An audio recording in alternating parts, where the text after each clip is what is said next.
Vamos fechar os nossos olhos. Pensar na imagem ou do Cristo, ou ainda numa imagem de uma paisagem que vocês admiram,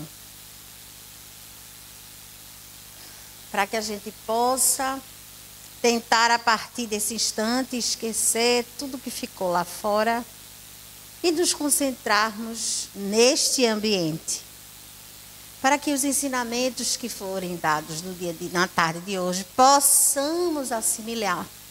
E o mais importante, lembrar sempre no nosso dia a dia de tudo aquilo que nós vamos escutar nessa tarde. Que o Mestre Jesus está sempre conosco em todos os instantes de nossas vidas.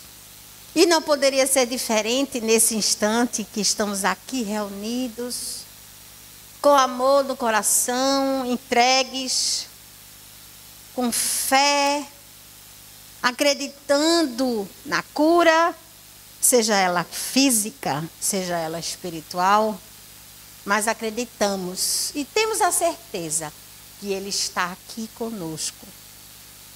Então, Senhor, Tu que estás a nos escutar, nos protege, nos guia, nos ampara, e que nesses instantes em que aqui estamos, possamos aproveitar e receber o Teu lenitivo, a Tua coragem da fé, para sairmos daqui certos de que vai melhorar, de que vamos conseguir. É aqui o instante onde recarregamos as nossas baterias, Senhor, porque Tu estás conosco. Porque a equipe espiritual do André Luiz, benfeitora, que nos ama desde o momento em que entramos nessa casa, com certeza estará e está a cuidar de nós. Que a nossa tarde continue nessa serenidade, nessa paz, e que ao sairmos daquela porta, possamos ir modificados, diferentes do que chegamos. Que assim seja, Senhor. Boa tarde a todas e todos. É com prazer que estamos aqui hoje no CEAL. Muito obrigado pelo convite. Espero que todos passem uma tarde de trocas e de aprendizados. Que é um grupo que tem como objetivo discutir as questões sociais à luz do Espiritismo, chamado Agora Espírita. Nós temos site, YouTube, Instagram. Quem quiser conhecer o nosso trabalho, é só dar uma procurada lá nas redes sociais que vocês vão nos encontrar. Então, o livro que a gente lançou é Espiritismo, Educação, Gênero e Sexualidades, um diálogo com as questões sociais. E aí nós, junto com o Júnior, né, ele nos convidou, e eu agradeço novamente ao CEAL pelo convite e na pessoa dele, para que a gente pudesse dividir esse livro em algumas partes para a gente poder conversar aqui durante 4 domingos. Então, nós hoje estamos no 3º. Nós fizemos o primeiro, a gente falou da introdução e do primeiro capítulo. No segundo encontro, nós falamos do segundo capítulo, que foi o encontro passado, que foi Educação como Prática para a Liberdade. E hoje nós vamos falar sobre o 3º capítulo, né,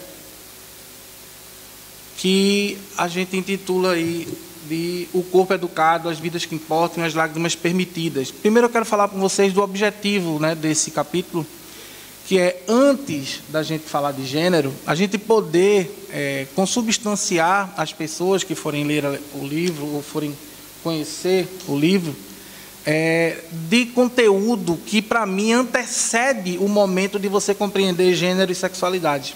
Então, às vezes, para você compreender um determinado conceito, você precisa ter outro conceito para poder compreender aquele.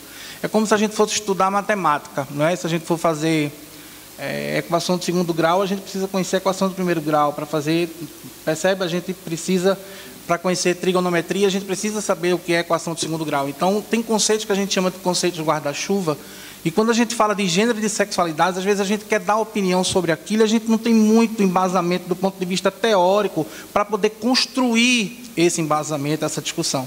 Então, um dos objetivos do meu livro era poder apresentar para o público espírita aquilo que tem de novo ou de mais atual com relação às pesquisas, com relação a gênero e sexualidades, até para a gente poder quebrar alguns tabus que são apresentados à sociedade como temas científicos, quando na realidade não são. E aí, quando a gente tem um pouquinho desse embasamento teórico, a gente pode entender o que é ciência e o que não é ciência, ou aquilo que é opinião, ou as coisas que nascem nesse momento que a gente vive hoje, às vezes até por base de fundamentalismo religioso, como é a questão da ideologia de gênero, que não tem nenhum embasamento científico, mas que é tratado como se fosse um conceito da ciência, percebe? Quando a gente fala de ideologia de gênero, por exemplo, que é um conceito que foi cunhado dentro de uma ala específica da Igreja Católica, né, a área conservadora, e que tinha como objetivo fazer com que as pessoas não discutissem ou que os direitos da população LGBT não fossem aprovados, porque eles entendiam que aprovar direitos para a população LGBT seria ir de encontro à família. Só que aí a gente precisa trabalhar o conceito antropológico de família e entender que família, né, não é mais um conceito singular, é um conceito plural. Hoje a gente fala de famílias, de arranjos familiares e não apenas de família. A gente não considera, por exemplo, quando a gente fala de IBGE, e o IBGE fala o Instituto Brasileiro de Geografia e Estatística, e esse IBGE fala de família, ele não fala apenas de um tipo de família. Né? Lá no questionário, ou pelo menos deveria ter, né? Pelo menos até 2010 tinha, né? Os vários arranjos familiares. Então, a gente vai falar aí da família monoparental, e aí a gente não vai entrar nesse debate porque não é o nosso, mas só para a gente poder trazer à baila essa discussão. Então, essa ala da Igreja Católica só consideraria família aquele núcleo formado por pai, mãe e filhos. E aí a gente despreza um monte de outros arranjos familiares que hoje fazem parte da realidade social brasileira e da realidade social do mundo inteiro. Então, isso é a verdadeira razão de existir da ideologia de gênero. A gente vai falar um pouco disso também no próximo encontro, quando a gente fala sobre gênero e sexualidade propriamente dito. E hoje a gente vai apresentar algumas ideias, não é, que estão contidas dentro da nossa discussão de hoje, que é espiritismo e cultura, espiritismo e identidade e espiritismo e corpo. A gente podia falar de identidade cultural e políticas identitárias. Por que é importante a gente conhecer de cultura para poder entender de gênero? Porque o conceito de gênero nasce exatamente da diferença das culturas, ou das multiculturas, e dessa relação que a sociedade tem a partir das interculturas. Ou seja, dentro de um universo cultural amplo, há as mini-culturas. A gente vive em Recife, mas aí se a gente for lá no Alto José do Pinho, tem um elemento cultural forte. A gente vai num bairro de Olinda, tem outra coisa que demarca aquele território do ponto de vista cultural. Ou seja, a gente precisa entender, ou a gente deve entender, que o mundo é feito de diversas culturas e a gente precisa perceber a influência dessas culturas na nossa formação. Percebe? Então, a ideia de gênero, ela se dá exatamente quando essas culturas vão se procurando e as pessoas vão se enxergando e se identificando dentro desse universo pluricultural, multicultural, eles vão se procurando para poder, a partir daí, lutar por suas existências, a partir da construção e da luta por políticas públicas, por exemplo, que contemplem determinadas especificidades que um nicho dessa cultura tem e outro nicho não possui. Então, isso para a gente é importante. E a questão do espiritismo e corpo, porque esse conceito, o conceito antropológico de corpo, esse conceito social, ele sustenta a base teórica da minha discussão com relação a gênero, porque eu digo no livro que o movimento espírita ele se torna materialista quando ele julga, exige comportamento das pessoas a partir dos corpos e de suas genitálias e despreza, não é, as subjetividades e espiritualidade que formam essa pessoa. Ou seja, a sociedade normatizou a ideia de que, como a heterossexualidade é o comportamento sexual padrão, a sexualidade padrão, o gênero padrão, as pessoas precisam seguir a este comportamento. Então, quando a gente faz isso, a gente julga as pessoas a partir das genitálias que elas possuem. A gente não está julgando as pessoas pela espiritualidade que a compõe. Só que a gente diz dentro do centro que o corpo é o instrumento do qual o espírito se utiliza para poder viver as experiências espirituais. Ora, se o corpo é um instrumento do qual o espírito se utiliza para poder viver as suas experiências nessa realidade encarnatória, né, na vida social, e a gente julga e exige o comportamento dessas pessoas a partir deste mesmo corpo, isso não seria, portanto, um conceito espiritualista, e sim um conceito materialista. Então, nesse sentido, o movimento espírita ele atua de forma materialista, exigindo que as pessoas se comportem tal qual os seus corpos exigem.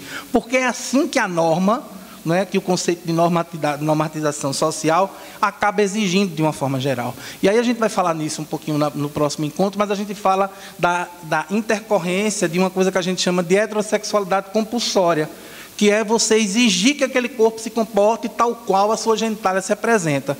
E aí a gente cria coisas que estão no meio social como um padrão, que é menino veste azul, menina veste rosa, menino senta assim, menina senta desse jeito, menino ande direito, menina ande direito. O que é andar direito?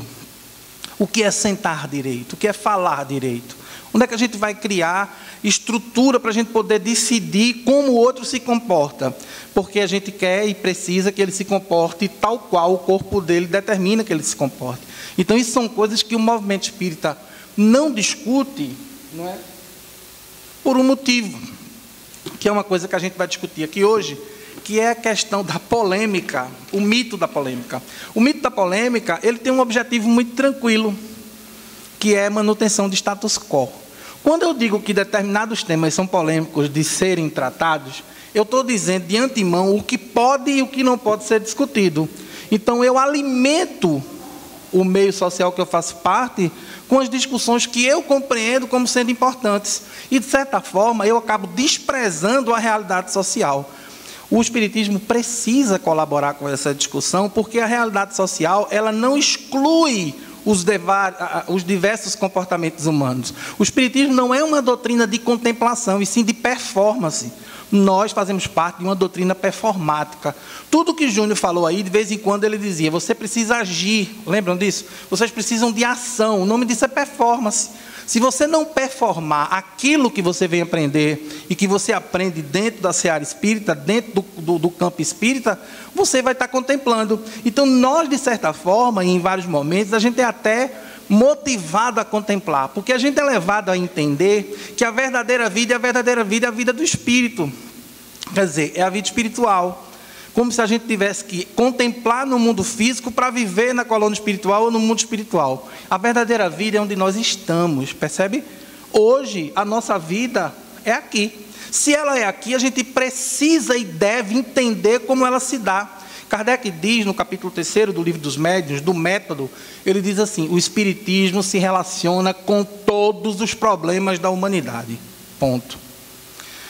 Então, fazer de conta que toda essa realidade não existe, não usar o Espiritismo como essa ferramenta de socialização que ele poderia ser usado. Então, nós poderíamos discutir aqui, que as questões de gênero e as questões das sexualidades, elas fazem parte da nossa realidade de vida e precisam ser trabalhadas. Por quê? Porque quando a gente não faz isso, as intimidades sofrem.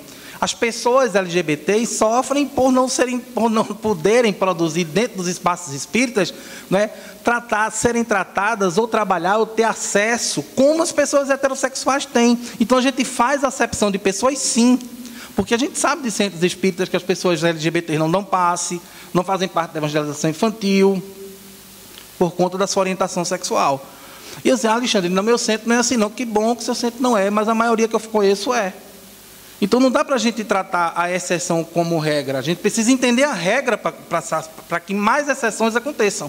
Então se a gente nega essa discussão, se a gente não discute essa realidade social, a gente não cumpre com o papel principal do Espiritismo. Porque como projeto pedagógico, o Espiritismo teria como objetivo munir as pessoas de recursos, para que ela dê conta das demandas sociais do seu dia. Herculano Pires fala, e eu sempre insisto nisso, que é na questão de falar, produzir conhecimento para as pessoas dentro da cultura do seu tempo. Não, o espiritismo foi escrito no século XIX. No século XIX a gente não discutia gênero. No século XIX a gente não sabia... O conceito de racismo, por exemplo, a gente não tinha tantos estudos antropológicos que nos desse subsídio para a gente falar de racismo como a gente fala hoje. Não dava para a gente fazer a leitura de mundo que a gente faz, por exemplo, entendendo a sociedade brasileira como uma sociedade altamente racista, homofóbica. O Brasil é, durante 13 anos, o país que mais mata a comunidade LGBTQIAP+ do mundo. É o 5º país em feminicídio no mundo. É o 4º país em assassinato de ativistas ambientais do mundo. 78% dos encarcerados brasileiros são pretos. E você negar isso é negar a vida. Então, o que a gente faz? A gente faz de conta que não existe, contempla, ora e não age. Eu acho que o preâmbulo de Júnior foi muito justo para a nossa discussão de hoje. Sabe, porque a gente faz de conta que as coisas não existem e a gente cria alienação. Porque o que é alienar? Alienar é você preparar pessoas para uma realidade que não é a verdadeira. Então a gente faz de conta que a desigualdade social não existe. Num país que 6% do PIB está na mão de... 94% do PIB está na mão de 6% da população. A gente faz de conta que na pandemia o PIB aumentou porque aumentou a desigualdade social, porque quem era pobre ficou mais pobre e quem era rico ficou mais rico. O que a gente vai fazer de conta que isso não existe? Não, porque no centro espírita a gente não deve falar sobre política partidária não, mas sobre política social sim, porque nós somos seres políticos. E a gente precisa entender que determinadas desigualdades não vão ser resolvidas. Por exemplo, a desigualdade da fome, ela não vai ser resolvida com cesta básica e sopa. Esses paliativos necessários para o atual momento social que nós encontramos, eles são paliativos, mas ele não resolve o problema da fome. A gente faz isso há mais de 100 anos e as pessoas continuam com fome. Por quê? Porque nós precisamos produzir políticas públicas que contemplem as pessoas que não têm acesso nem garantia alimentar. Isso se dá também para as pessoas que não têm garantia de vida, porque as pessoas LGBT são violentadas, e as violências, elas não são só físicas, existem as simbólicas. As pessoas pretas também sofrem violências simbólicas. E a gente faz de conta que essa coisa não existe, quando na realidade o nosso país é extremamente segregador. E seria, sabe, gente, um desconexo, uma distopia muito grande nós imaginarmos que os ambientes espíritas também não são assim. Porque eles também são.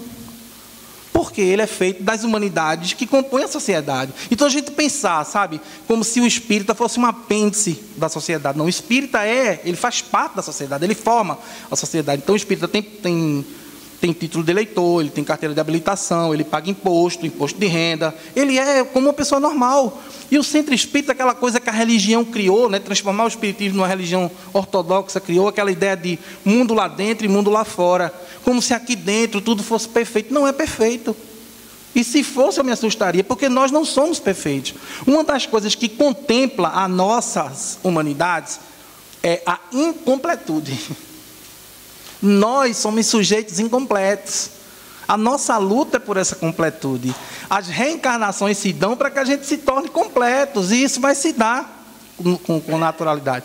Mas não dá para desprezar as realidades que a gente vive para criar uma realidade paralela.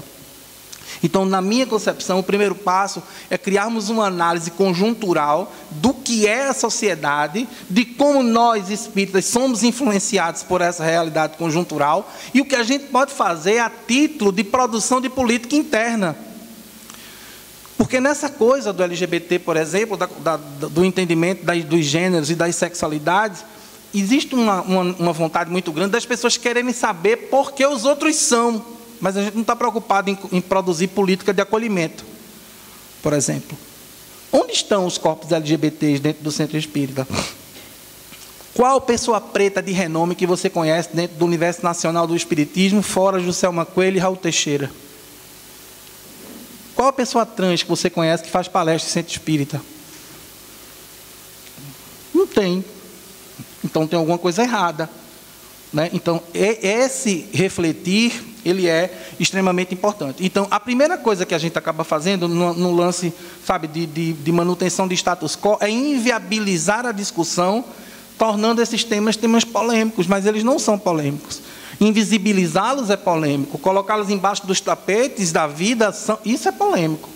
Sabe, não preparar o nosso povo, não discutir com o nosso povo, não trabalhar de forma educativa para que as pessoas se eduquem no sentido de perceber que os gêneros são naturais, todos eles, e não apenas a heterossexualidade é natural, como você aprendeu. Porque isso sustenta a base da violência contra a mulher e da violência LGBT, ela é sustentada exatamente nesse conceito machista e patriarcal, de que a heterossexualidade é um comportamento padrão. Então as pessoas se sentem mal por aquilo que os outros são. E tem outro detalhe, quando a gente fala de corpo, que é quando esses corpos rompem com um padrão, eles incomodam muito as pessoas que não precisavam estar incomodadas, já que não são elas que vivem aquela realidade. Mas não é assim que funciona, não é? Infelizmente, não. Uma outra coisa que a gente queria conversar com vocês é sobre a questão dos conceitos espíritas que são utilizados para poder justificar os preconceitos. Então a gente distorce do ponto de vista teórico conceitos como a reencarnação, a gente importa conceitos como o conceito de karma, que não é um conceito espírita.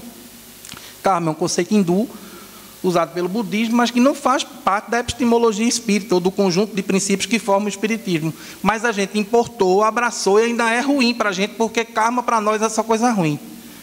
Não é? O budismo ainda tem a possibilidade de ser um karma positivo. Para nós não, para nós karma é coisa ruim. E aí nós carregamos o espiritismo de uma perspectiva que não faz parte da sua estrutura epistemológica, da sua base de saberes e conhecimentos. A reencarnação para nós ela foi repassada como uma coisa apenas punitivista. O objetivo da reencarnação não é punir, é educar. O trocar desse olhar, sabe, da ideia punitivista, pela ideia pedagógica, educacional, sistemática, por uma ideia de oportunização, da gente poder viver e aprender a partir dessa vivência, aquilo que Júnior colocou vai acontecer. Porque todas as nossas experiências, né, não são exitosas. Então, em algum momento, nós vamos nos deparar com a oportunidade de aprendizado, que se dá a partir desse entendimento de prova e expiação, não apenas desse ponto de vista punitivista. Sabe que a gente está aqui, a gente tem que pagar. Às vezes eu acho que a gente tinha que nascer com uma bigorna na mão e um martelo na outra, para todo dia de manhã dar uma pancada no dedo, para lembrar que tem que sofrer. E isso está tão forte na gente que a gente diz assim, menina, eu ri tanto, que eu acho que eu vou ter uma raiva. Não é como se a gente não tivesse a possibilidade de ser feliz. Não, Alexandre, mas o Evangelho diz que a felicidade não é deste mundo. Calma lá. Ela não é desse mundo plena, porque nós não somos plenos. Lembra que eu disse que nós não somos completos? Se nós não somos completos, a felicidade não pode ser completa. Mas isso não quer dizer que você precisa ser infeliz. É diferente, sabe, essa perspectiva. Então, a gente precisa ressignificar o conceito de reencarnação para entender que a reencarnação, segundo o Espiritismo, dentro dessa perspectiva, né, como misericórdia divina, como a ação de Deus na possibilidade de vivência das coisas boas, ela traz a possibilidade de aprendizados que se dá de forma, não é, do nosso tempo. Sabe, a gente quer forjar uma ideia de tempo para o aprendizado, quando o aprendizado tem o próprio tempo que ele precisa ter.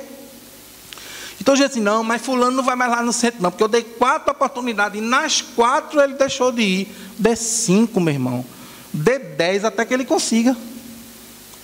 Porque essa é a dinâmica da vida. Porque assim como você desejaria que as pessoas lhe dessem todas as oportunidades, até naquela pessoa que diz, segunda-feira eu começo meu regime.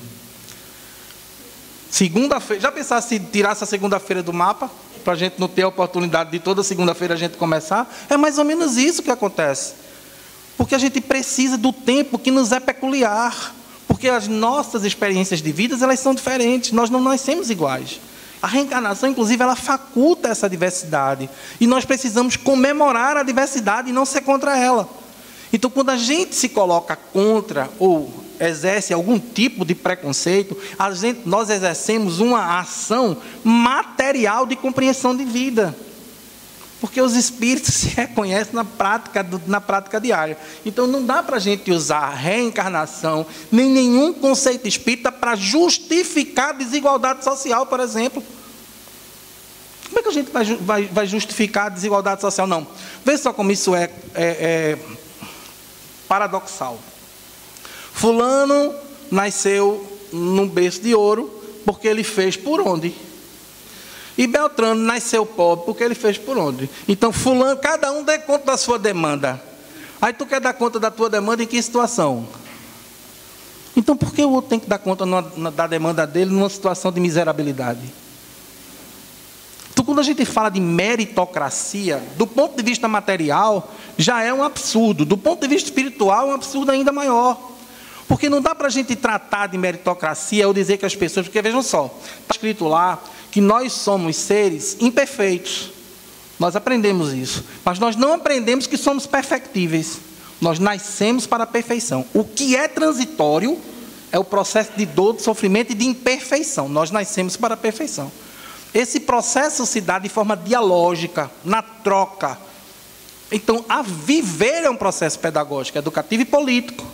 Não tem como a gente fugir dessa realidade, porque ninguém cresce isolado. Nós precisamos desse embate um do outro. Então, muitas vezes, a nossa condição social, ela tem uma influência muito profunda naquilo que nós somos.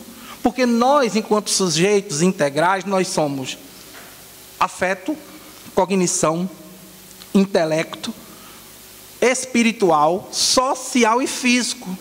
Todos esses aspectos exercem influência sobre nós. Imagina o que é fazer você pensar na prática do bem sem saber que vai dar aos seus filhos de comer no dia seguinte. Sem saber como é que as crianças vão se alimentar, onde é que elas vão morar, sabe? Se tirarem você daquela casa. Como você vai fazer com seus filhos para poder dar abrigo, porque você não sabe o que vai fazer se chover, porque o teto da sua casa caiu.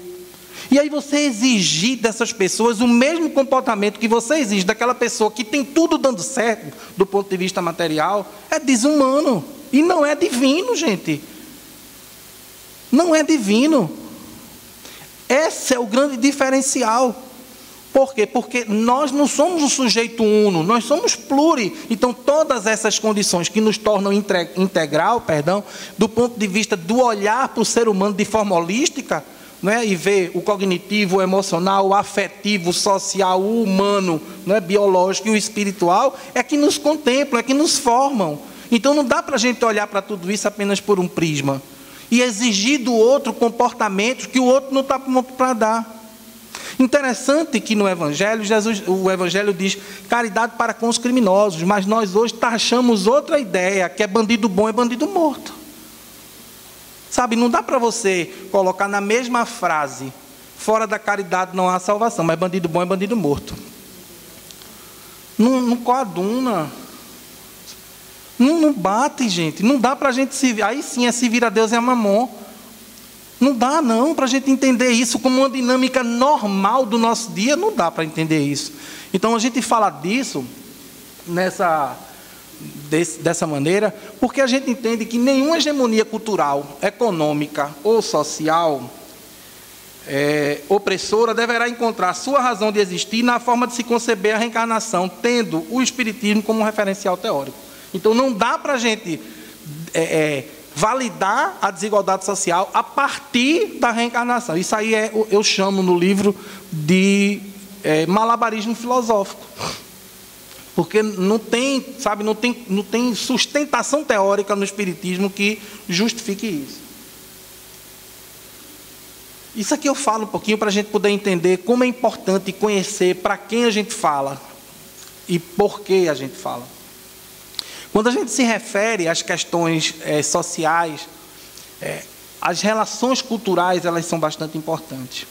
Eu acredito que no espiritismo a gente ainda tem um outro desafio, que é decolonizar o pensamento espírita, porque nós às vezes agimos de uma certa arrogância na nossa convivência com o outro religioso. Sabe, a gente trata de inferior e superior. Será que Kardec escrevesse sua obra hoje, ele falaria de superior e inferior? Ele mediria as pessoas dessa maneira? Então são coisas que eu acho que são importantes que a gente discuta, porque isso valida muita ação.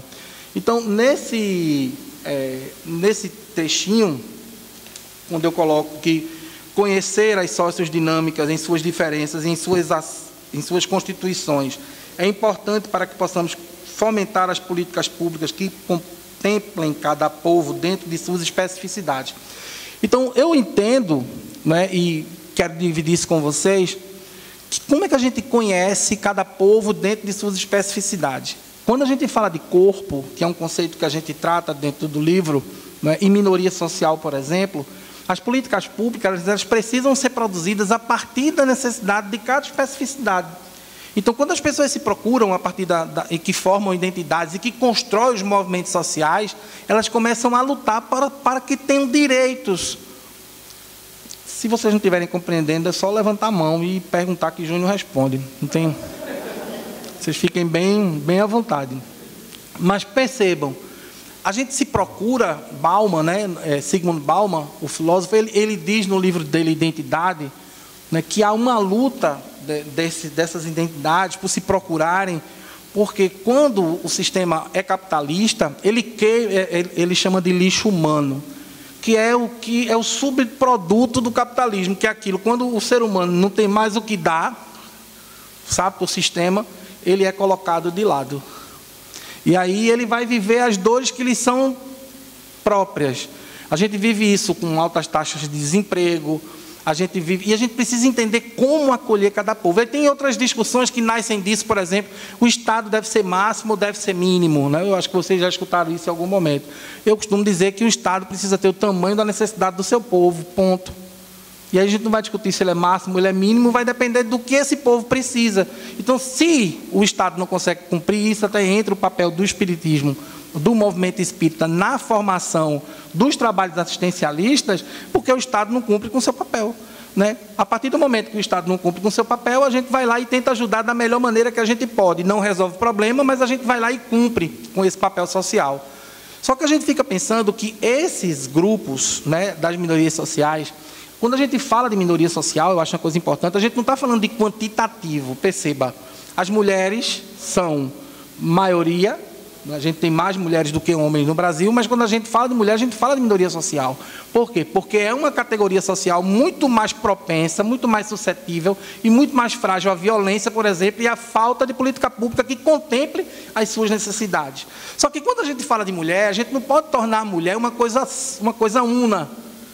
A mulher é um compêndio de diversidades. Então, as políticas públicas para contemplar a mulher, ele precisa entender de que mulher a gente está falando. Porque se a gente está falando de uma mulher estadunidense, branca, ela não vai ter a mesma necessidade social que uma mulher preta periférica do Brasil. E para que essa política pública contemple a necessidade desse grupo específico, sabe, a gente precisa saber quais são as suas necessidades e conhecer as suas especificidades.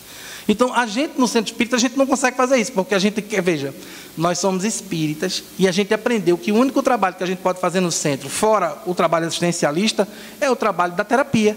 Só que se a gente tivesse, por exemplo, um trabalho que a gente pudesse conhecer quem é o nosso público, na sua dinâmica social, e oferecer políticas que respeitassem essas especificidades. Então, por exemplo, no Brasil, um homem branco, ocupando um cargo no trabalho, e uma mulher branca, essa mulher branca vai ganhar cerca de 25% menos que ele. Se essa mulher for preta, ela vai ganhar ainda menos 25% que a mulher branca. Percebe isso? Então, essas especificidades, elas não são conhecidas quando a gente fala de sociedade. Então, não dá para a gente tratar a categoria mulher como mulher e ser mulher tudo igual, porque as mulheres não são iguais. Então, elas possuem necessidades diferentes, né? Elas possuem acesso a políticas públicas diferentes. Muitos acessos lhes são negados e a gente precisa entender como isso se dá. Quando a gente fala da categoria pessoas pretas, a gente fala da mesma maneira. Todas as pessoas pretas têm as mesmas necessidades? Não. Mas quando a gente fala da mulher branca e da mulher preta, a gente vai entender que dentro desse universo de categorias, elas possuem necessidades que não são iguais. Então, isso é muito importante a gente discutir e saber disso. Percebam, quando a gente fala de trabalho espírita, a quantidade de pessoas pretas é bem pequena. Mas quando a gente fala do trabalho assistencial, uma parte significativa das pessoas que vêm em busca dos donativos são pessoas pretas. E a gente não quer discutir racismo. Ou tem aquelas pessoas que dizem, mas isso é mimimi, né? Racismo não existe não, LGBTfobia não existe não. Bem, agora tudo, a gente não pode falar mais nada. Não pode mesmo não. Tem lei que diz que a gente não pode fazer piada homofóbica, piada racista, não pode não. Tem gente que acha que é mimimi, beleza, aí usa aquela ideia né, de direito que diz assim, não, eu sou a favor do Dia dos Direitos Humanos. Esse negócio de consciência negra e de semana LGBT, o dia da visibilidade LGBT, isso é uma coisa que separa, perceba, ele ainda quer mais direito. Não é que separa, não. É porque naquele momento, pelo menos naquela época, a gente vai falar sobre um assunto que é relevante e importante para a sociedade. E que é real, e que mata. Entenda, machismo mata. Racismo mata. LGBTfobia mata. A cada 8 pessoas que tentam suicídio, 6 pertencem à comunidade LGBT. Se isso não forem motivos e dados suficientes para a gente discutir isso dentro do centro espírita, fecha a casa. Porque eu não sei o que a gente vem fazer aqui. Sabe, fazer de conta que a gente vive no mundo, sabe, de Bob. Eu costumo dizer, para poder contextualizar isso, mais ou menos assim. A gente vai para o centro e as palestras às vezes lembram que a gente está assistindo Tempos Modernos de Chaplin. Quando a gente vai para a rua, é The Walking Dead. Sabe, não tem vinculação o que a gente estuda com o que a gente vive. Como é que a gente vai aprender a viver? Então, Herculano Pires já falava disso de forma muito contundente, porque ele dizia assim, o espiritismo é um gigante na mão de pigmeus.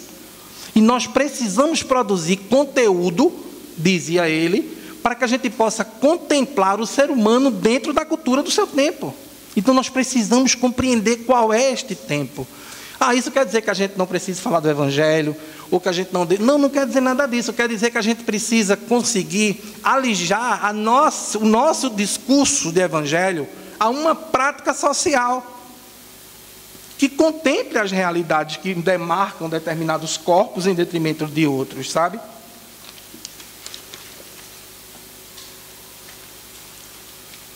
E aqui eu falo das culturas violentadas, que eu acho que também é bem importante a gente falar sobre isso, porque a gente acha às vezes que violência é apenas a violência física, mas existem as simbólicas. Eu acho que ninguém sofre mais violência simbólica que a mulher. Sabe, eu acho engraçado, a criança nasce, o menino você dá um carrão, a mulher você dá um fogão de presente, de aniversário. Perceba que desde aí já há uma preparação para aquilo que se espera de cada corpo. Você espera que a menina cozinhe bem, mas o menino tem que ter um carrão. E outra coisa que eu acho muito importante, que influencia no processo educativo, é quando a gente não separa. Tem no programa de Chico Anísio, tinha um personagem que ele dizia assim, eu solto meus bodes, mas prendo minhas cabritas. Isso traz um reflexo muito grande do que é a sociedade brasileira, porque é uma brincadeira séria, porque é exatamente assim que a gente acaba pensando. Então, quando os nossos filhos, por menores que sejam, pai, eu estou com a namoradinha, né? Você enche o ego. Quando é sua filha, você fica preocupado. Ou você briga com ela, ou você reprime. Então, essa relação, ela não é tratada de forma igual. Às vezes, não, porque a sociedade não é assim. Se você não é, a sociedade não é. Então, se não mudar a partir de nós vamos continuar validando essas violências. E a importância de discutir isso é para que nós não sejamos, sabe, retroprojetores dessa violência simbólica. E que nós passemos a enxergar isso de uma outra maneira. Você não ensina o seu filho a lavar o prato, a lavar uma casa, a passar um pano, a varrer, a cozinhar. Mas você quer que a sua filha cumpra. Você tem 2 filhos e uma menina. Os meninos ficam lá deitados o dia todinho, mas você quer que a menina vá ajudar você. Isso traz, sabe, parece que não tem nenhum recado, não tem nenhuma significância, mas tem. Você está falando para ele o que é válido e o que não é válido. E aí você também educa sem dizer não. Aí quando cresce ele bate na companheirinha porque ela disse que não queria ficar com ele mais. Ele mata, ele agride. Porque quem é que vai dizer não para ele se nem o pai dele disse? Isso são fatores que são reais para a nossa realidade. Então, entender essas sociodinâmicas, entender quem está na hegemonia, entender as lutas que fazem com que a gente possa, né, requerer determinados direitos, é muito importante. Porque ninguém está lá na hegemonia, eu estou aqui como um homem hétero, branco, cis, aí vou dizer assim, você aí, que é homem preto, tal, vem para o meu lugar que eu cansei de ser hegemônico. Ninguém vai dizer isso. Tudo que se conseguiu de direitos foi à base de luta. Nada foi de graça. Nada é dado gratuitamente. Tem um outro desafio a partir disso, é que quando o Estado é liberal, que é a realidade política que a gente vive hoje, de um governo liberal, ele muitas vezes não entende as dinâmicas operacionais dos direitos humanos como verdades e necessidades preeminentes.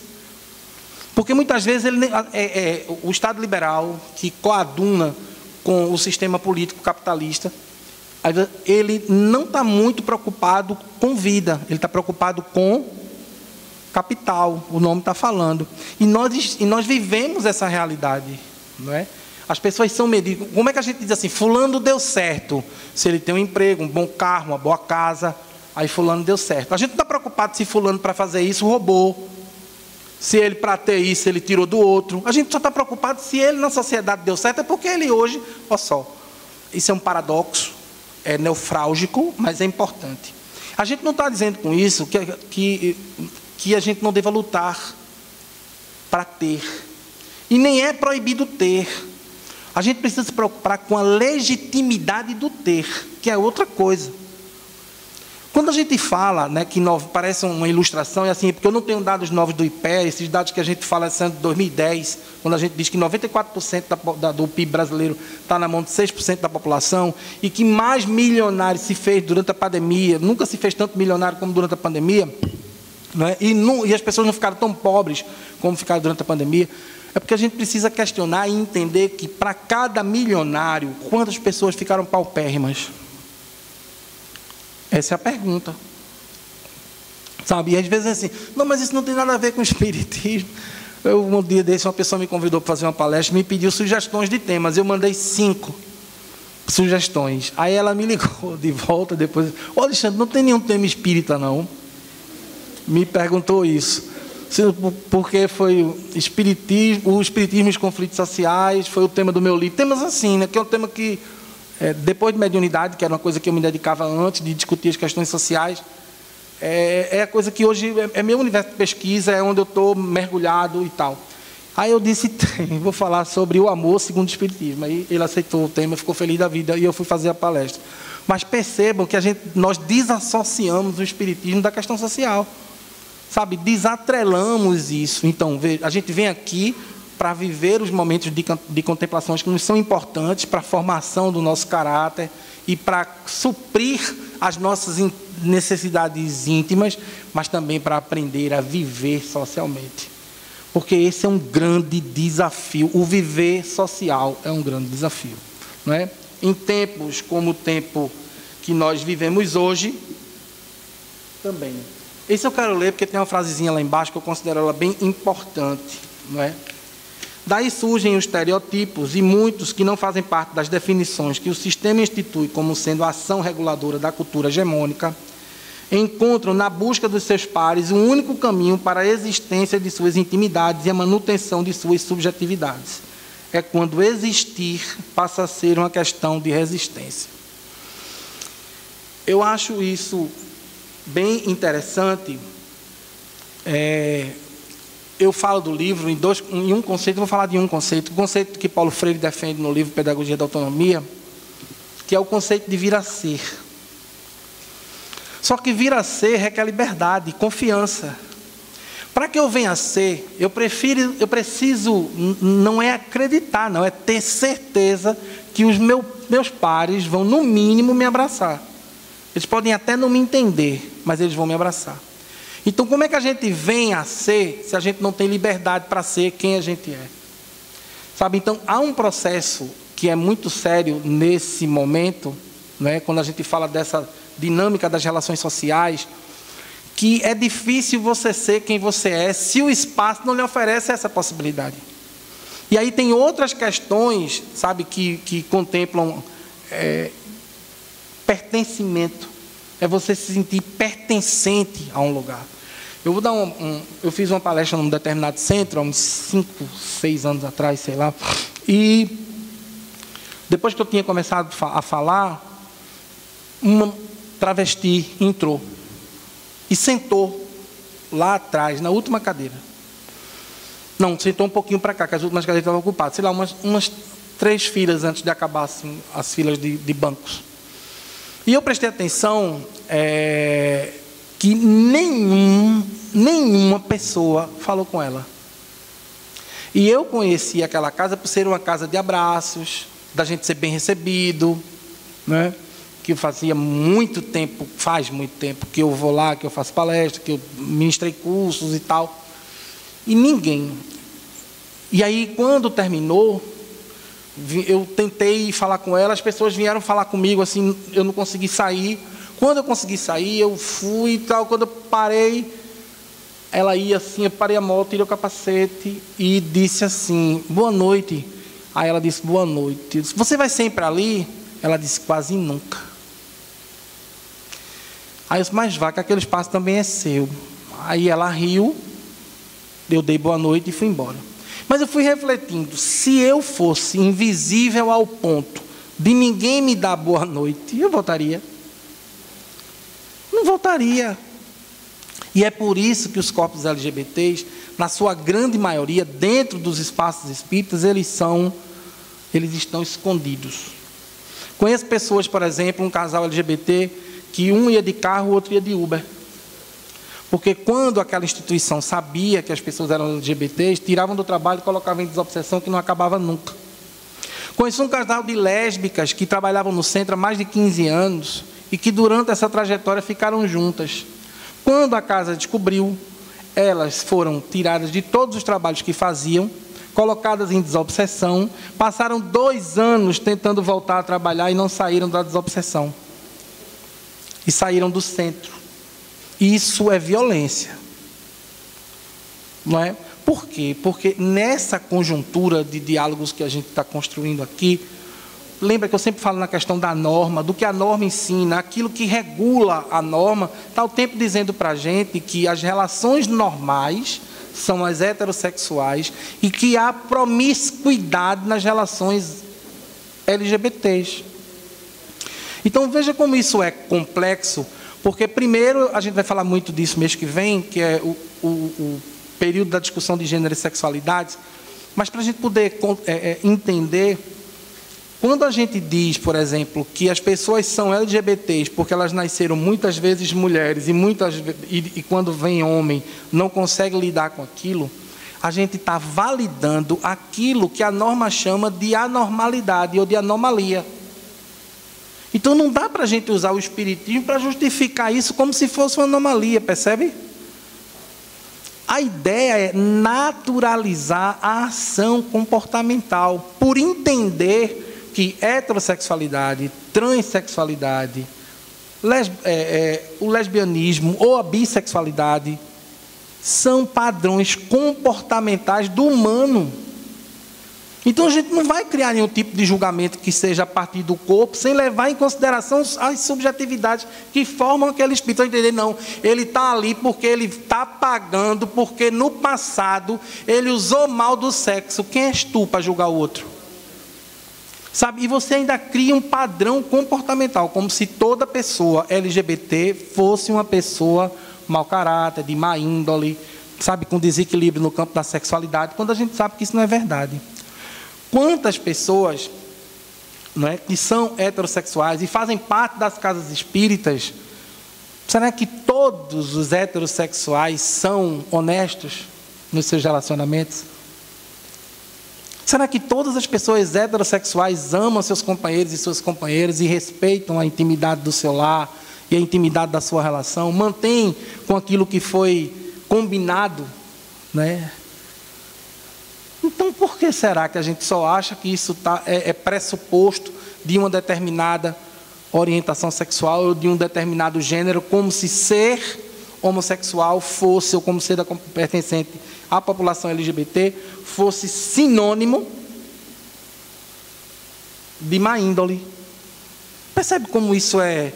E você escutar isso dentro de um centro, olhe, tem palestras espíritas, não todo mundo, obviamente, sobre aborto, suicídio e sobre ser LGBT, que se tiver uma mulher que abortou, é capaz dela ir embora com problemas psiquiátricos sérios, emocionais sérios. Se tiver alguém que perdeu uma pessoa por suicídio, é capaz de sair perturbada daqui. E também, se tiver alguém que for, ou tiver alguém muito próximo, pertencente à comunidade LGBT, também sentir a mesma coisa. Quando a gente fala de suicídio, e tem coisas que não estão em Kardec, mas estão no espiritismo brasileiro, por isso que eu digo que a gente não tem um espiritismo, são espiritismos, não é? A gente não vai encontrar em Kardec o Vale dos Suicidas. Não está lá. Muito pelo contrário, Kardec convida um amigo dele, evoca. Eu nem convido, a palavra é evocar, evocação. Kardec evoca o espírito de um suicida, que foi seu amigo, para conversar com ele, para ele dizer como ele está se sentindo no mundo espiritual. E ele não fala de Vale dos Suicidas. Se a gente for analisar colônia espiritual, umbral, não está em Kardec. Não está. E é engraçado, porque a gente vê como isso é muito paradoxal. Eu tenho até uma certa cautela para falar disso, mas é verdade. Quando a gente fala de céu e inferno, segundo o Espiritismo, a gente lê lá, letras, se eu estiver errado, me corrijam. Está escrito lá, são estados conscienciais. Não é assim que está lá? E como é que a gente quer ir para um lugar circunscrito? Trabalha a vida toda fazendo campanha do que, doando pão, fazendo coisa, porque quer ir para nosso lar. E será que a gente não está pegando a realidade de André Luiz, que é a vivência espiritual dele, transformando numa verdade inconteste?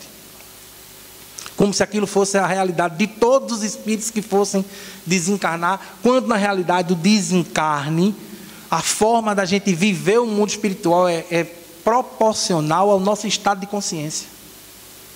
E a gente precisa do caldinho.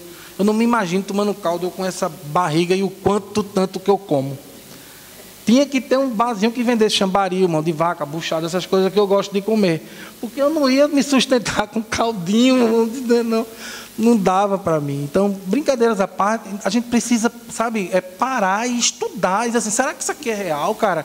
Ou se isso não é uma forma do cara ensinar para a gente, como Jesus fez, ensinou parábolas e tal. Não é uma forma da gente poder entender que existe uma dinâmica social no mundo espiritual. Isso é um fato. Existe uma dinâmica social no mundo espiritual, porque nós somos seres sociáveis. Isso é uma das características nossas. Deixa eu só... Para a gente ir partindo para o encerramento, para deixar um tempo para vocês fazerem perguntas para Júnior, eu quero ler esse trechinho na íntegra, porque eu acho importante, porque eu acho que de repente ele pode sintetizar uma realidade social que para muitas pessoas elas não existem, porque quando a gente fala assim, é marginal, está na marginalidade, então está na margem, e quem não está na margem não enxerga essa realidade social. Sabe, é imperceptível muitas vezes aos nossos olhos, mas ela não deixou de estar ali, porque a gente não as enxerga. Então, a realidade, por exemplo, quando eu fiz o meu trabalho de conclusão de curso em pedagogia, eu escrevi sobre gênero e sexualidade. Eu falei sobre homofobia no ensino superior, um retrato da universidade tal, e aí eu fiz o meu trabalho. E eu lembro que eu entrevistei 284 alunos, 6 professores e um órgão público, que foi o SESC, Centro Estadual de Combate à Homofobia. E eu estive no SESC para fazer uma entrevista com os responsáveis pelo SESC. E eu me lembro de um jovem que entrou, né? O centro tem nome, mas não tem estrutura, não tem carro, porque não é interesse do Estado investir naquilo, não é? Mas tinha um assistente social, um advogado, um psicólogo, eles só não têm como se locomover, uma sala para receber uma pessoa, eles não tinham. E eu estava numa sala em comum, esperando ela se desocupar para eu poder fazer a entrevista com os 2 assistentes sociais, e um jovem que foi vítima de violência LGBT 3 vezes, olhou atrás da porta 3 vezes para ver se tinha alguém. Vocês têm noção disso? E ele não tinha um lugar para ele ficar, onde a psicóloga pudesse atender. Ele esperou 45 minutos, desocupar uma sala de reunião, para que ela pudesse ocupar a sala de reunião e poder atendê-lo. Então, quando a gente pensa que essa realidade não existe, é mimimi, né? Eu acho que tem coisas que a gente precisa estudar e conhecer, porque são importantes a gente poder conhecê-las. E aí eu digo assim, são todos e todas, aquelas que, em nome de seus subempregos, suportam calados as dores de serem desrespeitados em suas intimidades. São todas, todos e todos aqueles que, em nome de não sofrerem violências em suas existências, negligenciam e escamoteiam o seu próprio eu e vivem papéis, performance daquilo que não são para agradar a sociedade, que precisam fazer parte. São todas, todos e todos aqueles que tombam com seus corpos mortos, mas a única performance que conseguem fazer é viver e serem quem são. São interrompidos em seus papéis de vida porque a sociedade não aceita seus corpos como protagonistas das suas próprias histórias. Quando eu penso assim, eu paro para analisar e para pensar que um dos objetivos nossos, enquanto espíritas, e quando a gente fala de protagonismo, seria fazer com que as próprias pessoas pudessem, munidas de recursos, contarem suas próprias histórias. Mas a gente está acostumado em fazer no centro trabalho para jovem, trabalho para mulher, não trabalho com. Trabalho com é diferente de trabalho para. Trabalho com significa fazer junto, significa ouvir. Vocês prestem atenção nos modelos de cartaz dos seminários espíritas tradicionais. Às vezes tem 11 pessoas, 10 homens e uma mulher, todos brancos. Sabe, a gente nem se preocupa com a questão da equidade, nascendo dentro da nossa própria prática. É difícil a gente ver esse lugar de empoderamento, a gente dividir, porque às vezes a gente tem medo de dividir o espaço. Não é esse espaço de poder que a gente às vezes luta, que não leva a gente para lugar nenhum. É interessante porque quando a gente fala de política, por exemplo, a gente não deve falar de política dentro do centro, mas a gente deve fazer campanha para presidente do centro quando tem eleição. E às vezes nem sempre de forma ética. Porque muitas vezes eu sei de histórias que eu não vou contar, mas que são escabrosas. De momentos de eleições dentro de casa espírita. Vou contar um que é levezinho, não é escabroso não vou para o inferno se eu contar não. De uma pessoa que se candidatou, pagou um monte de mensalidade, porque o estatuto à época da casa dava uma brecha de quem só dizia assim, precisa ter 6 meses, ter pago, né, como sócio, ser sócio há 6 meses. E ela cavucou o nome de sócio, que nem ia mais no centro, pagou os 6 meses de todos eles e levou de Kombi para as pessoas votarem, e ela ganhou a eleição. Eu, quando trabalhei na Comissão Estadual de Espiritismo, fui mediar muito conflito dentro de centro espírita. Muito conflito. A ponto de eu ouvir uma pessoa dizer assim na diretoria, vamos resolver lá fora? Do jeito que eu estou falando. Eu vi o cara se virar e dizer assim, levanta e vamos resolver lá fora. Então, a gente não é diferente, nós somos humanos e nós temos esses. Então, a gente não deve falar de partidarismo, mas a gente precisa trabalhar a política pública. A gente precisa falar de política social.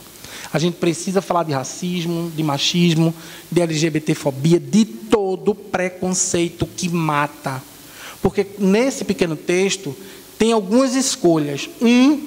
É aquele que se escamoteia porque tem medo de viver e de ser quem é.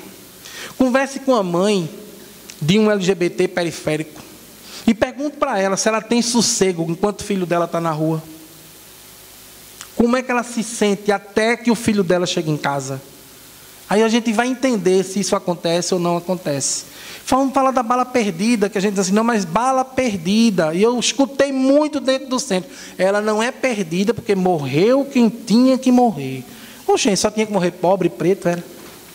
Bala perdida em condomínio de luxo não tem, só tem na periferia.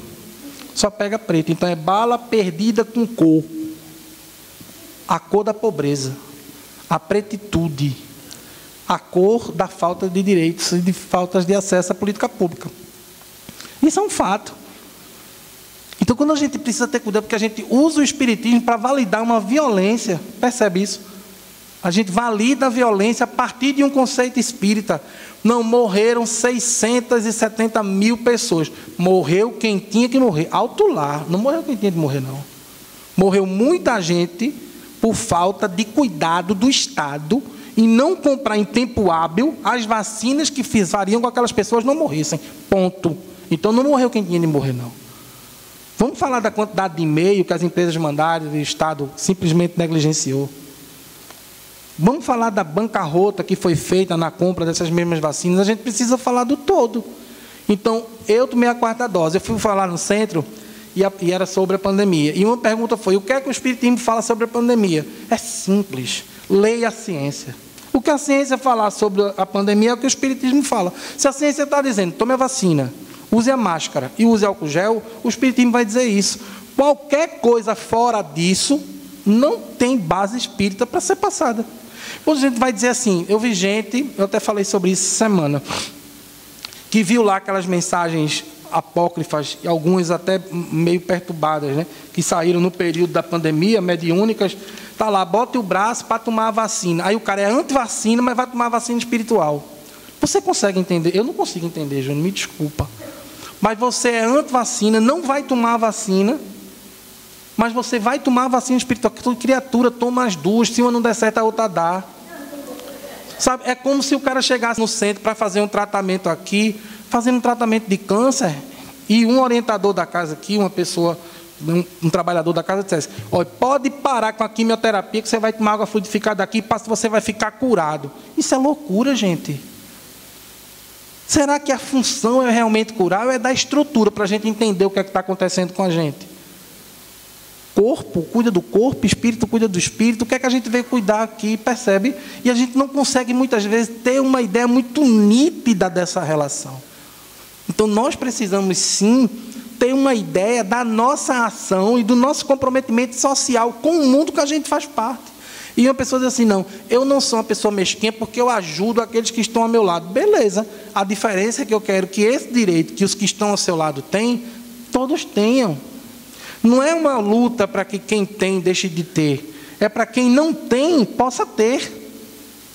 Essa é a grande diferença. Então, quando você vive num estado, num lugar que as pessoas não podem ser quem são, sob pena de estarem andando na rua e serem espancadas até a morte. Gente, a gente viu o caso de... esqueci o nome dela, da travesti lá de Fortaleza, Dandara. Eu passei muito tempo para poder falar sobre aquilo. Sabe, uma pessoa ser espancada, urinaram nela, bateram até matar, porque ela não era o que eles queriam que ela fosse. Isso é surreal, é desumano, percebe isso? E não falar sobre isso faz com que esse preconceito não seja tratado. E aí um dia eu estava falando sobre educação sexual e um pai, né, disse assim para mim: quer dizer que o senhor quer fazer do meu filho gay? Eu disse: não, eu quero que seu filho não seja tão homofóbico quanto o senhor. Ponto. Porque, minha gente, onde é que criança faz o que a gente quer? Como é que a gente vai ensinar uma criança a ser uma coisa que ela não é? Isso é extremamente, sabe, sem nexo e sem sentido. O objetivo da educação dentro dessa relação é estabelecer a diferença, fazer com que a pessoa se conheça. Por exemplo, nos parâmetros curriculares nacionais de geografia, quando a gente vai ensinar para uma criança, que não é, eu sou pedagogo, não sou da área, mas só para a gente poder contextualizar, a gente ensina do micro para o macro, que era como Kardec dizia, do simples para o complexo. Então a gente não vai ensinar primeiro a ele o que é o Brasil, a gente vai ensinar a ele o que é uma casa, onde é seu quarto. Ele vai criar primeiro essa ideia de pertencimento, depois a gente vai ensinar para ele o que é uma rua, depois um bairro, uma cidade. Quando a gente fala da educação sexual, a gente vai falar de corpo, a gente não vai falar de ato sexual, de coito, porque a maioria dessas pessoas só tem o coito na cabeça e acha que todo mundo só tem o coito na cabeça. Mas perceba que quando a gente fala de sexualidades, a gente não fala só de coito. Porque quando a gente fala de sexualidades, basta eu lembrar do ser que eu amo.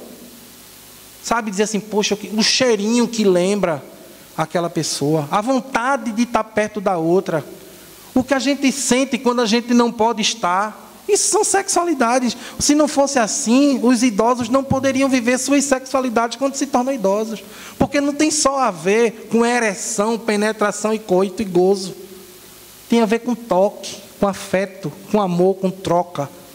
E quando a gente não entende isso, a gente quer que corpo ame, corpo não ame. Ou seja, será que o amor é uma dádiva apenas para os heterossexuais? Toda relação LGBT é uma relação sem amor? Isso é desumano, profundamente desumano.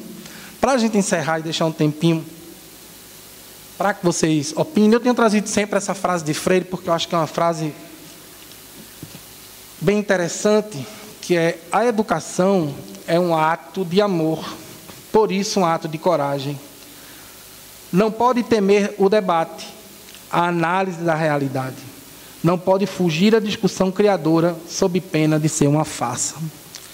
Muito grato, espero que vocês queiram colaborar, discordar, como eu disse, não é uma verdade absoluta, não é? Isso só é fruto das nossas pesquisas, pode ser refutado, podem completar, discordar, perguntar, fiquem bem à vontade. Obrigado. Bom, a partir de agora...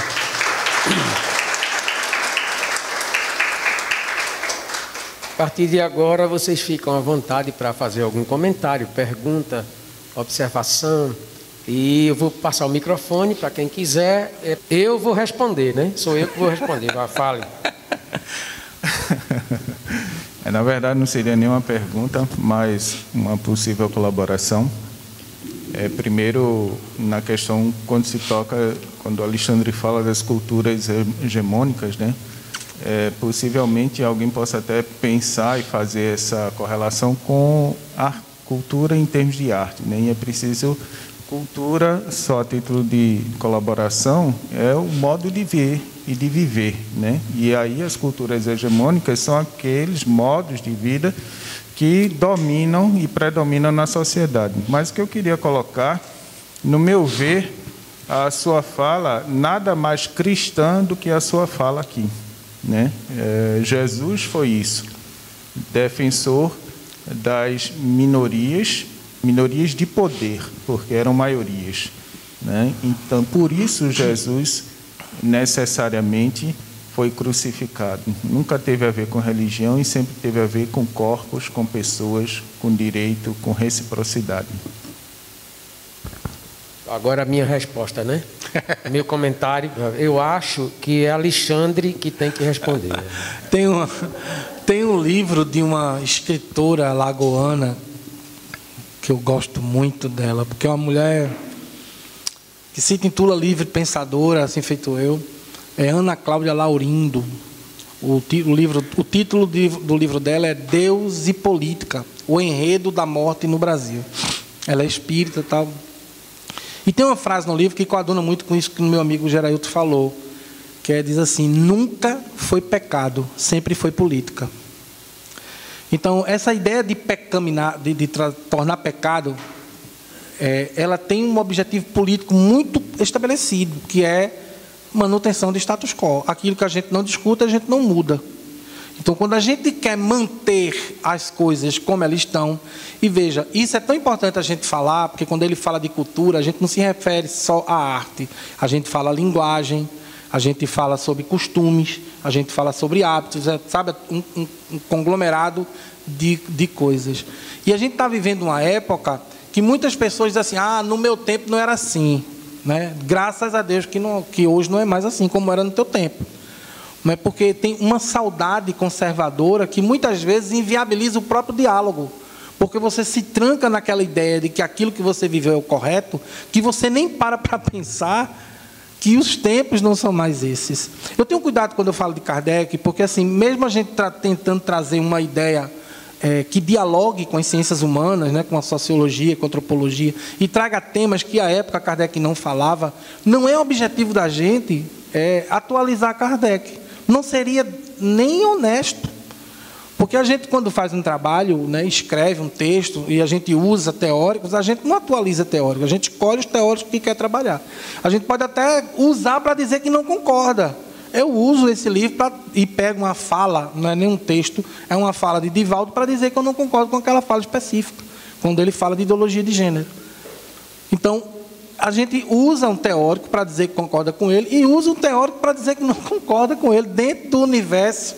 E percebam, a gente tem tanta dificuldade de criar o diálogo que quando a gente escreve uma coisa, parece que a gente está falando mal da pessoa. Mas a gente está falando mal da escrita, daquilo que é falado, principalmente quando a gente está no campo público. Eu não me incomodaria se alguém escrevesse um outro livro para dizer que o meu livro é uma farsa. Faz parte do processo acadêmico, do processo literário, isso não tem nenhum problema. Percebe? Só que a gente precisa entender que quando Kardec escreveu no século XIX. Então a discussão de gênero, a discussão de gênero ela começa em 70, na década de 70, 1970. A gente não tinha essa discussão até a década de 70.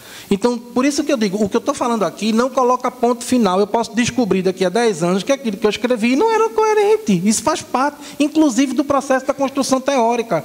Não é? Quantas vezes a gente lê, tudo que está em Kardec eu concordo? Não.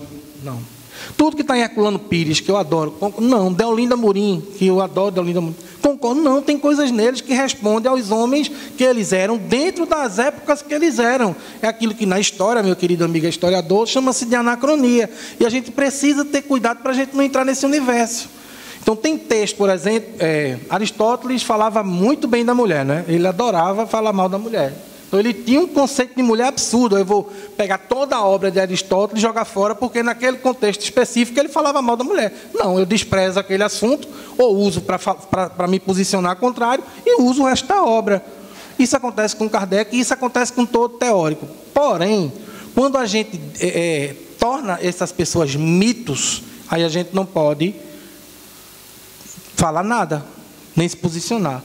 Então, tudo que Kardec fala é coerente. Não, Kardec tem textos que precisam de discussão. E outra coisa, aceitar tudo que Kardec fala não é kardeciano. Quem estudou Kardec, ele convida você a contestar. Quem lê o que é o Espiritismo, o diálogo dele com o cético, o diálogo dele com o padre, ele está o tempo todo questionando, sendo questionado. O que é que ele entende? Ele entende que essa é a forma de produzir conhecimento. Uma coisa que eu falo no livro, que é no capítulo 2º, quando eu digo o seguinte: o movimento espírita ele se especializou em reproduzir conhecimento. E é muito fácil reproduzir conhecimento, porque a gente pega do jeito que a gente aprendeu e coloca. Mas propor o debate é muito mais difícil.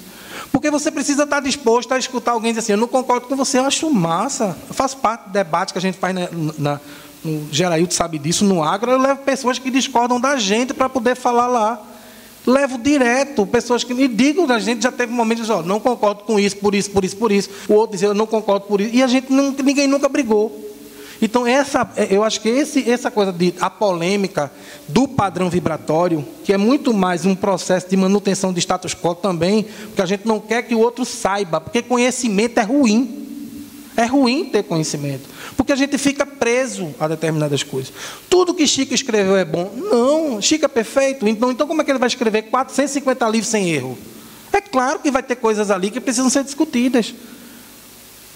Agora, tudo é ruim? Também não. A gente precisa desse, esse critério. A gente pegar Brasil, Coração do Mundo, Pátria do Evangelho, é um livro discutível. Extremamente discutível, é um livro que não deveria mais ser publicado.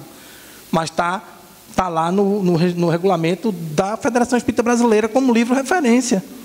Mas quando a gente faz uma leitura decolonial daquele livro, é horrível. O livro é horrível. O que se diz naquele livro são conceitos extremamente racistas e prejudiciais a uma leitura social atual. Porque foi Chico que escreveu, tem que ser bom. Não, agora a gente vai discutir outros livros deles que são maravilhosos, mas aquele especificamente não. Então, eu falo disso para que a gente entenda. Kardec fala na Revista Espírita de 1867. Eu acho bem importante isso. Quando ele fala do livre pensador, ele convida-nos a sermos livres pensadores. No Brasil é o seguinte: você só se dá bem se você for um livre pensador mudo. Se você for um livre pensador que fala, saiba que as coisas não ficam muito boas. Mas eu estou meio habituado já com isso. Vejam como esse tema, esse assunto é extremamente importante entre nós, não é? Trazer esse tema para aqui é uma necessidade. Então, por isso a gente não convidou o Alexandre apenas para fazer uma palestra, mas para dar um seminário mesmo, não é? A gente está tratando aqui 6 horas com esse assunto. Inclusive está tudo no Instagram, está tudo ali agora mesmo, está uma live, eu vou salvar, então está tudo salvo. Quem não pegou os outros 2, pode ir lá no Instagram do CEAL e vai assistir. E vai poder. E claro, o livro é imperdível. Eu terminando de ler o livro, assim que eu terminei, eu liguei logo para ele para a gente agendar esses momentos aqui. Então, alguma observação? Se não, Alexandre, que já está quase na hora mesmo, e a gente vai encerrando. Eu não sei se fico feliz ou me preocupo com o silêncio, né? Não, sinceramente, eu não vou sair refletindo sobre a felicidade ou a preocupação. Mas, assim, eu quero agradecer muito ao CEAL, né, a Júnior e a todas e todos vocês que fazem essa casa de oração e trabalho, pelo convite, pela confiança. Dizer assim que a gente ainda tem muito caminho para percorrer, sabe, para a gente poder produzir um espiritismo que seja libertário, libertador e produtor de autonomia, sabe, para que a gente possa interagir com o mundo social e fazer a diferença a partir da nossa própria ação no mundo, porque esse é o objetivo do espiritismo. A gente ainda tem um longo caminho a percorrer. Mas diz o poeta que toda caminhada começa com o primeiro passo, e isso nós já fizemos. Então, eu sou muito grato.